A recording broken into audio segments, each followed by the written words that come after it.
since last couple of days. I can see that.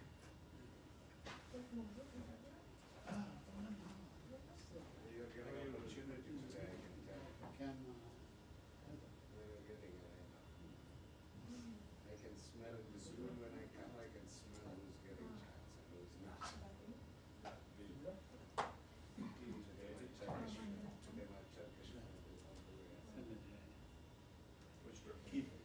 I don't have to like a Turkish friend. So you're leaving You and Rabia.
poi you show it, Tammy, on here.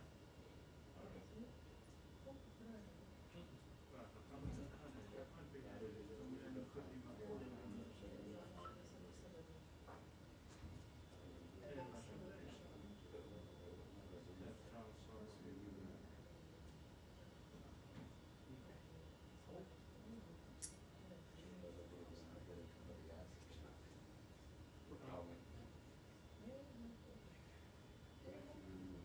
If you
pushing to 2:30, so we're running a little late.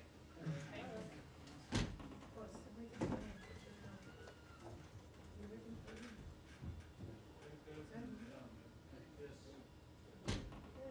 They should have a country. These things just more peaceful from the start. And I didn't see my mom.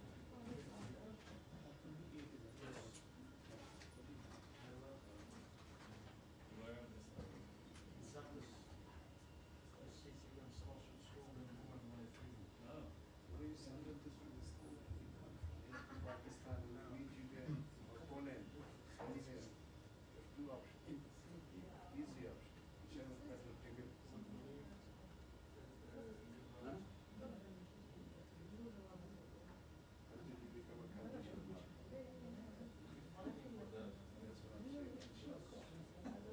I'm a big supporter of Pakistan.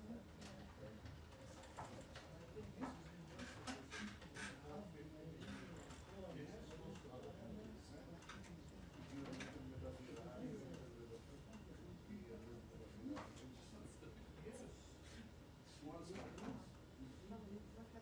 Yeah.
Especially those are good for Pakistan, Pashtun, he is also 35-40 million Pashtun in Pakistan.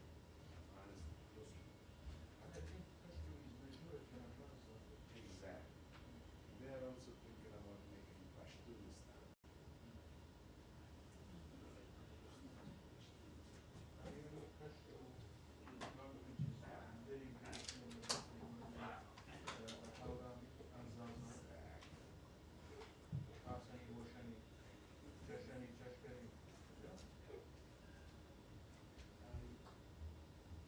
Some tribal names are also the same.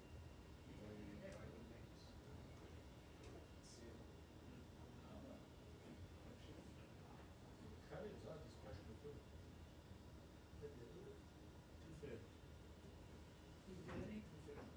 I hope this will become so.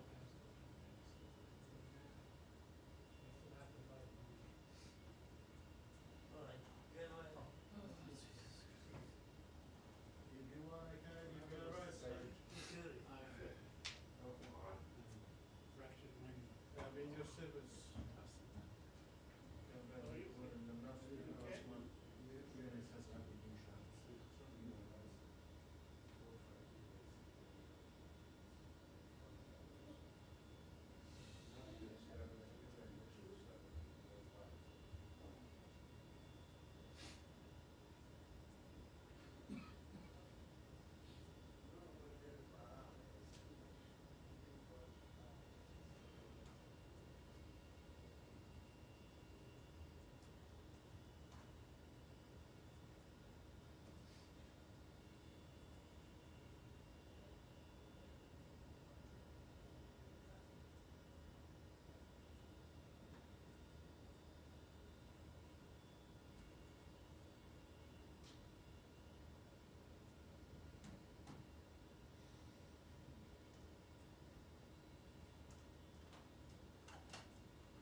10시 반에 시작한다고 다시 아나운서에서 30분에 시작한다고.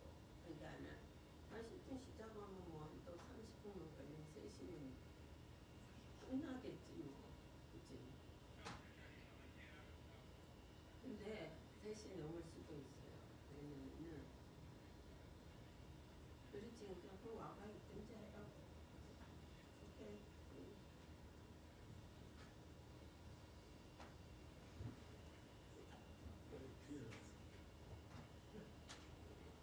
Millennium, yeah. Millennium. Website lives.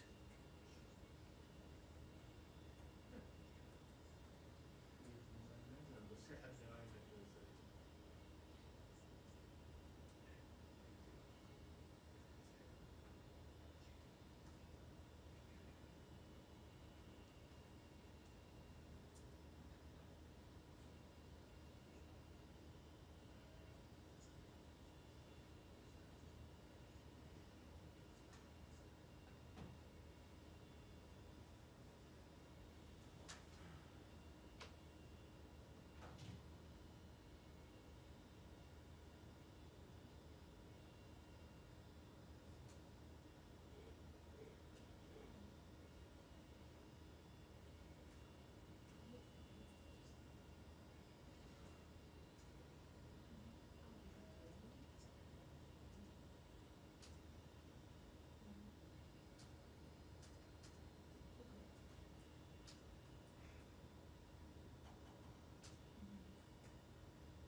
fazladan iddia var. Sen orayı işin üşütüyorsun. Una hakaret boyutu. Consular diyor abi. Bak telefonu. Ondan sonra ne işin? Geldi yer. Bak hocam. Yes. Ama ondan nasıl bu yani genelde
very much. Thank you. Thank you, everyone, and thank you for your patience. We're waiting for President Trump, as you likely know, that he was leaving the White House and taking the helicopter flight. We wanted to make sure we did not conflict with, well, I think the most important man in the world. Yes, so we're good, and we know that you also like to report on those things as well. And again, thank you for being here today. We do have a few announcements here, and then we'll begin with your questions. Thank you for being here. Nice orange. Nicely done. All right, the U.S. Department of State has no higher priority than the safety and security of Americans. As we continue to assess and address the needs of U.S. citizens during this important time, I want to reiterate a few important instructions for everyone watching at home and around the world. We urge all American travelers to sign up for the Smart Traveler Enrollment Program, known as STEP, to receive the latest updates from the State Department. We also urge U.S. citizens to regularly monitor the department's website at travel.state.gov to receive the latest updates and to find emergency contact information. Americans overseas in need of assistance should contact their nearest U.S. embassy or consulate, or call, if you're overseas, +1 202 501 4444. That is +1 202 501 4444. Another important update: the State Department has added a crisis intake form, which can be found by clicking the banner on the top of travel.state.gov, which, once again, the magic of technology, there it is. The new aspect is that red banner at the top.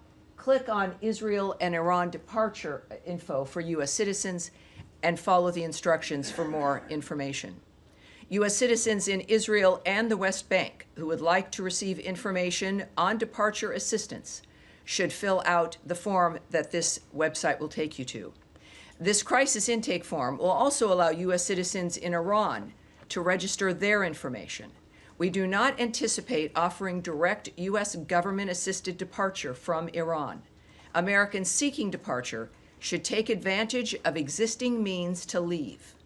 The Department of State has provided information and support to over 25,000 people seeking guidance regarding the situation in Israel, the West Bank, and Iran.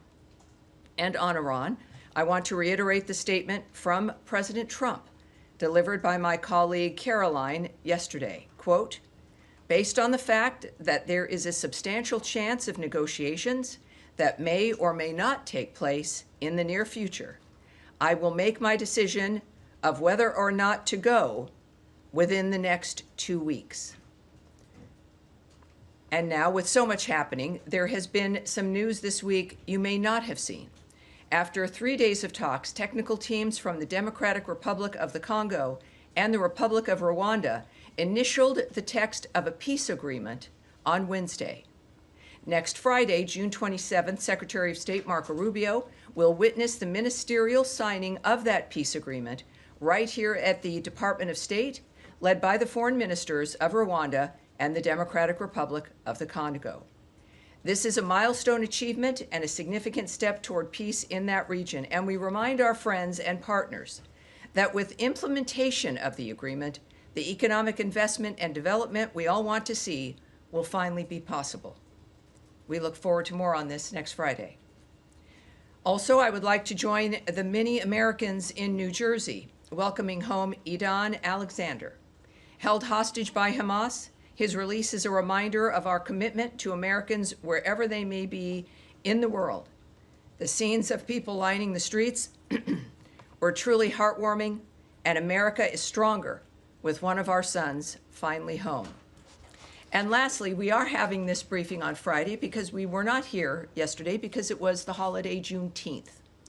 On June 19th, for everyone wondering and not perhaps having all the details, on June 19th, 1865, Union Major General Gordon Granger arrived in Galveston, Texas to announce General Order No. 3, declaring that all enslaved people in Texas were free.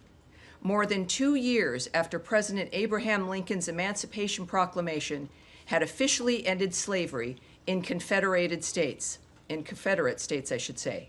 This day, now known as Juneteenth, has become a profound commemoration of freedom and resilience. So I hope you enjoyed yesterday, and we are here today, and I'm ready for your question, shall we? Yes, Daphne. Thank you so much. So on the 25,000 that you said the State Department has provided information to, is that U.S. citizens who are seeking information on leaving Israel, the West Bank, and Iran? It's information in general. So it would be a combination, I'm sure, but it's a general information, conditions, perhaps departures as well, but general information. Okay, and do you have any numbers on the number of U.S. citizens that are seeking information on departing Israel or Iran?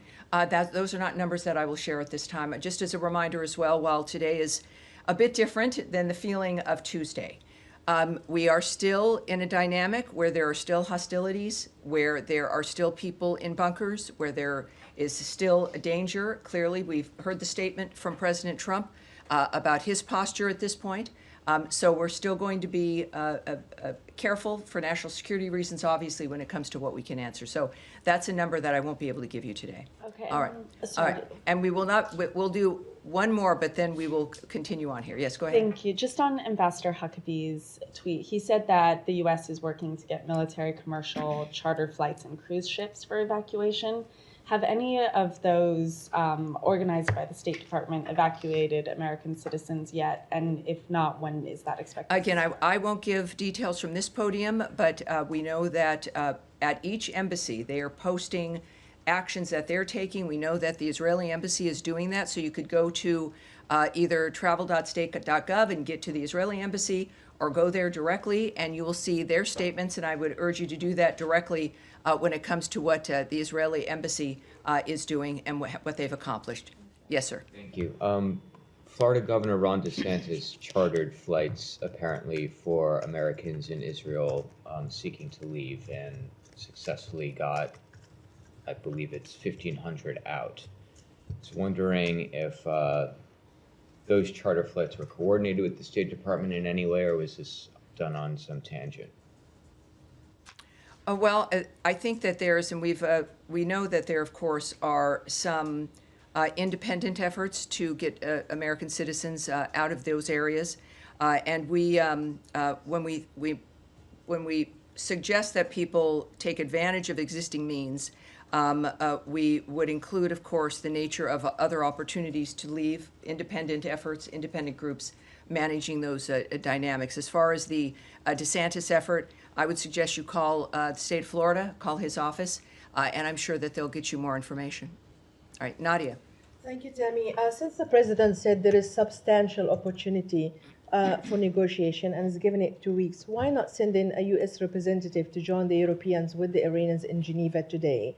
And second, Mr. Grossi is worried that if Boushahar reacted... Let me answer your first one first, if I may, and then we'll follow up with your second. First of all, Geneva is a discussion involving the Europeans. Of course, we're working on many different fronts and have from the beginning here in leading the nature of finding a solution to this problem. And we certainly continue to. The president's made it very clear, as he has, again, not just about this issue, but every other war and conflict that he's trying to stop. And also with his statement that he would allow to make a decision within the 2 weeks because of the potential. So those efforts continue on. How we're pursuing those efforts are up to the president, and he's making those decisions and anticipates that it might be worth waiting those 2 weeks. But other than, I can't characterize the why or the how.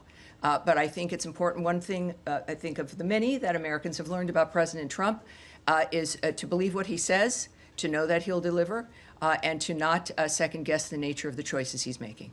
Great. And second, Mr. Grossi is worried about reaction coming from Boushahar if it was attacked. So are you worried that as a result of these attacks on any of the reactors that actually we might have a nuclear radiation? Well, certainly. I'm not going to speculate on the impact of the nature of what is transpiring in any country in this regard. I I know that Israel has issued statements afterwards in dealing with any concerns regarding the actions that they're taking, and I would refer you to the Israeli government in that regard. But I'm not going to speculate on a hypothetical dynamic at this point. All right, yes? With regard to the talks taking place today, well, concluded today in Geneva, does the Trump administration believe that they were productive in paving the way for diplomacy? Well, I don't want to characterize what the Secretary of State may think of what has happened. I know that the government as a whole, that we're hopeful for every new opportunity, every new effort to have this come to a conclusion that is diplomatic. That is something clearly we've seen in the president's posture. So while I won't be able to characterize it about what their opinions are at this point, I think at some point we may find that out. But I do know that we do hope that every effort is successful. 2 more quick questions. Is the Secretary planning to get on the phone with any of those foreign counterparts that were in the meeting later today? Well, I know that, of course, he's headed to The Hague next week. And so I know conversations, no doubt, will happen there about a whole number of issues. All right. And then, yes, sir. We'll Iran- move on here. We'll move on here. Yes, sir. Go ahead. To the Secretary's Hague trip. When he was in Brussels in early April, he told us that it would take a few days or weeks, not months, certainly, for him to assess whether or not Putin was serious about ending the war. Today, we have all seen Putin's statements. So he himself made it clear that he has no intention to end the war and the killing. He even discussed, more territories to seize. I'm wondering, have you guys landed anywhere in terms of your conclusion about Putin's intention? Well, we know that since that point, I don't think he said days at that point, but he said a matter of weeks. And in that process, we saw our posture adjust in that framework. At the same time, as I've mentioned before, during negotiations, things sometimes progress, things change. That's the whole point of negotiations and conversations, is that you signal that how long it is generally that you're willing to wait, but that you would know if someone is serious. And then again, it's not a static environment as you're moving forward through that time. At the same time, we've heard since then some very blunt comments by President Trump about President Putin. We also know that the parties themselves have met directly. And I think that that's also where we've landed at this point in comments from both the President and Secretary of State, that the only way this is going to end is for the two parties to meet and come to a conclusion and a decision and some kind of an agreement. That is where it is. And of course, we are always present. We remain concerned and issued comments a couple of days ago about the nature of what's happening in Ukraine and the death of an American. So we are there. We have been, of course, Ukraine's biggest supporter, and we continue to hope for and work with and observe the nature of how the conversations are going at this point between the two parties. And that, like every other negotiation, can change one way or another. But that's our posture at this point. Of course, America is still involved, and we're clearly making our presence, our caring about the situation known, and that's where we're at this point. Point taken, Tammy. But in light of today's comments, as I mentioned, Putin's comments, and also his press secretary said that now we have a strategic advantage, quote, why should we lose it? We're going to move forward. So Yes. in light of those comments, why not calling them out for not being serious about the peace process? Well, again, we're not in just a world where when we see something online that we are going to choose how we're going to respond as an individual. There are many different fronts always in every situation that we remain involved in. So it's not as simple as a single response to a single quote that came from a statement or something online. This is about dealing with certain situations in a complex manner. Only the president can make the decision about how to proceed. Only he knows all the elements about what's important and how we're going to make a difference. And that's where we have it. It is, as I term it, as I did a couple days ago, there is one guiding hand to the choices that we make, and that would include with Russia, Ukraine, and every conflict he's trying to stop. May I All ask right. one Yes. NATO-related No. question? We are going to move on here. Thank you, sir. Sorry to go back to Iran just for Of two course, questions. of course. One, just for clarification, have any Americans been killed or injured in Iranian strikes so far?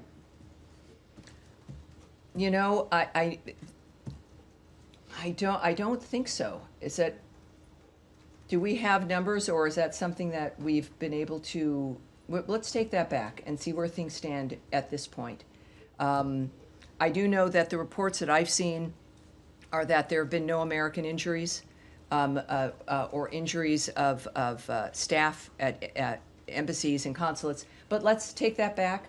And again, I would caution, obviously, this is a shocking continuation of a war that affects many countries, and we'll get back to you with with the latest that we have. I suppose the flip side, thank you, we would appreciate an update. The flip Of course. side would be if, And again, just a reminder for people watching, when we say we're going to take it back, it means we get the answer and get it directly to the reporter, and then have it, and obviously in this case, as a fluid situation, we'll continue to watch it. Thank you. And insofar as you're looking into it, if there are American citizens in Iran, which we haven't gotten an estimate of how many Americans might be in Iran, Sure. if there are injuries or deaths there, we would also be interested. Well, yes, again, the messaging is for also Americans who are in Iran, and again, urging them to go to travel.state.gov, and we're certainly aware of them. Our task force is working on all of this for every American who is in that region,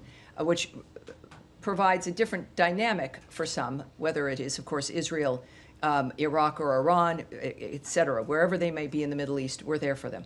Thank you. The other question is on diplomacy. So we understand the Special Envoy Steve Witkoff is in some sort of contact with the Iranians. How would you encourage us to think about that contact? Is that a prelude to negotiations? What's the nature of that of his engagement with the Iranians? Well, I wouldn't characterize it at all, except there are things that we know, which is that there had been negotiations, that we had gotten Iran to the table. We'd been having those conversations, led by Special Envoy Steve Witkoff. And we know that the president, from his statement, which is, I think, worth noting again, because it's very specific in its nature, and also, I must say, when I saw it, very Trump-like in his statement, as a man who is serious about everything he addresses, but in this particular kind of way, when it's existential, life and death, that he genuinely, it's not posturing. He wants to have it be solved diplomatically. He knows it can be. He knows, based on what he's accomplished already in the past, and the nature of human beings, which in business you learn a lot about as well, but certainly in his governmental experience and as a leader. Again, he said, directly from the president, quote, based on the fact that there is a substantial chance of negotiations that may or may not take place with Iran in the near future, I will make my decision whether or not to go within the next 2 weeks. On that front, do you have an understanding of why there's now a 2-week window for diplomacy? Because at the same time, the White House said yesterday they understand it might be a couple of weeks before the Iranians achieve a nuclear weapon. No, but he has his reasons, and he's the one who knows, and that is the specificity of his statement. And I'll leave it at that. All right? Thank you. Yes, sir, at the end here. So on Ukraine, you said that... Can you tell me your name and your outlet? Oskar Gurzyński, Polish Press Agency. Okay. Go ahead. So, you said that you're not going to react to a single quote from Russian officials, but over the past few weeks, Russia has made it pretty clear that they're not interested in real negotiations. They killed a U.S. citizen. They struck the Boeing office in Kiev. And the president has repeatedly threatened sanctions on Russia if that happens. So why no action yet? I mean, how does that show peace through strength?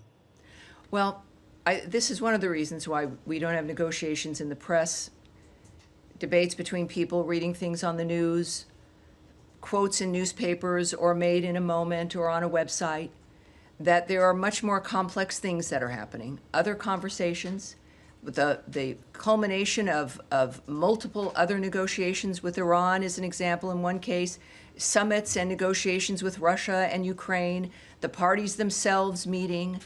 We've always said that we will not take, essentially for Russia, we're not going to listen to what they say. We're going to watch what they do. That remains true. But what you would do in this moment is not at issue. What matters are the people who've been involved for months now, dealing with the parties directly, the leaders of countries in the world, but the most powerful leader in the world right now, Donald Trump, who would likely know a little bit more about the nature of the situation than you or I. And I think you might have to agree that he may know more. So I think it's important to not second guess the president, and to not speculate, and to not presume that what he's doing is not in the process of peace, but in fact specifically in that track. And I'm wondering for Matt Lee, who's been studious with his phone, if you do have something you'd like to ask or add. I actually do. I'm surprised. My question is about Matt Lee of the Associated Press, for those of you who don't know him. The two people in the world. Yes, sir, go ahead. Of the 25,000, you said that you couldn't break it down. That's correct. How many were Israel, how many were West Bank, and how many were Iran. That's right. But is it correct that the only evacuation flight that has happened so far was the one for embassy staff and family members on Wednesday? I will not characterize that or agree with you or not. I won't give you an answer to that. Sorry. It's one of those things we can't hear. In the days prior to this conflict, I might go back and forth with you, but I can't answer that. Okay, well, because there was a comment from the embassy spokesperson about actually. So, are you aware of when these people call? I assume they're calling the number that. Yes, they are. I've called that number. I don't know if many of you have. You called that number? You can call that number, and you'll get someone from. You don't go on to permanent hold. No, they're busier now. After the briefing Tuesday, they're busier. So, but be persistent and do the form online. That's always a good idea. So the 25,000 people who have reached out, yes, have reached out via that platform, either online or calling. Correct. And they, do you know how many of those 25,000 have then taken the information that they've been given or the guidance that they've been given, and then left? There's data that I won't be sharing, and even in general, it's not data that I can share with you. The fact that we got the number from the team, I felt really excited about. Now you're making me feel like it's not so good. No, it is. It's a great number, but I will not break it down. Okay. I will not go into descriptions that highlight a situation or an environment within this region of conflict. I don't think it's wise. All right, thank you. Thank you, sir. All right, yes, sir. Back. Thank you very much. I have two questions. Regional sources reported that Iran is using human shields to protect its military bases and forces. Same thing Hamas did in Gaza. This tactic has reportedly been employed in several areas, including Kermanshah city in Iranian Kurdistan. Do you have any information on this, and would you please be willing to comment? What I can say, it's going to be brief. You won't necessarily like it, but I can say that we are aware of those reports, that the Iranian regime is using human shields to protect its military bases and forces, and I have nothing further for you at this time, but we are aware. Yes, sir. Next. Well, you have one more? Yes, one more. All right, and then we'll come directly to you. Yes, sir. Danon, Israel's representative to the United Nations, claimed that Iran has attempted to assassinate President Trump and Prime Minister Netanyahu. He said today at the United Nations. Do you want to comment on it? No, I would suggest you contact the ambassador, but I have no comment on that. Yes, sir. All right, now, yes. Thank you, Tammy. To question one on Iran and the other one on Iraq. I'm sure you may have heard from the Iranian foreign minister, which he said that we are not coming back to the table unless the Israeli stops strikes on Iran. And they are not going to negotiate with the U.S. until the U.S. will stop Israeli to attack Iranian. Are you willing to broker a ceasefire if that helps you to make a deal with the Iranian? Obviously, I can't speculate on that. I'm not going to characterize what's happening now or the reaction by the president or the Secretary of State to what those negotiations might be. So you know that's a standard basis here, is we're not going to do that. But as you do know, of course, from the president's remarks, is that he still holds out the hope for negotiations. There's also been a reinforcement that Iran and its proxy should not target U.S. interests or personnel, and if they do, the consequences will be dire. So we can reinforce that. And of course, the ultimate red line, which has been repeated constantly, because it's what the president sees as being the most important aspect, is that Iran cannot have a nuclear weapon. That is not a negotiable dynamic. And, all right, yes, sir. another question on Iraq. Yes, sir. Go ahead, please. Sorry. No, we'll keep going here. I have a non-Middle East question. Yes. We're getting reports that Japan has canceled the annual security talks known as 2+2 with Secretary Rubio and Defense Secretary Hegseth because of U.S. demands for them to increase their defense spending.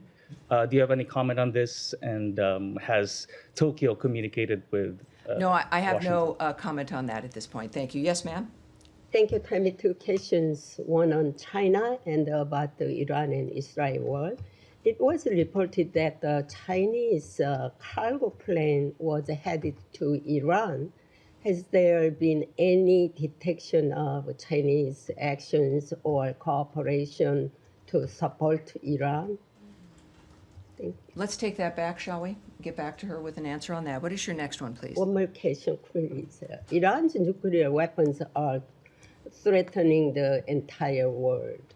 If the United States intervenes in a war between Israel and Iran, do you think it will need support or cooperation from its allies? Well, we've made very clear, I think there's, if anything is obvious to the world, it's that President Trump has demands regarding that situation. His concern is the fact that Iran can never have a nuclear weapon.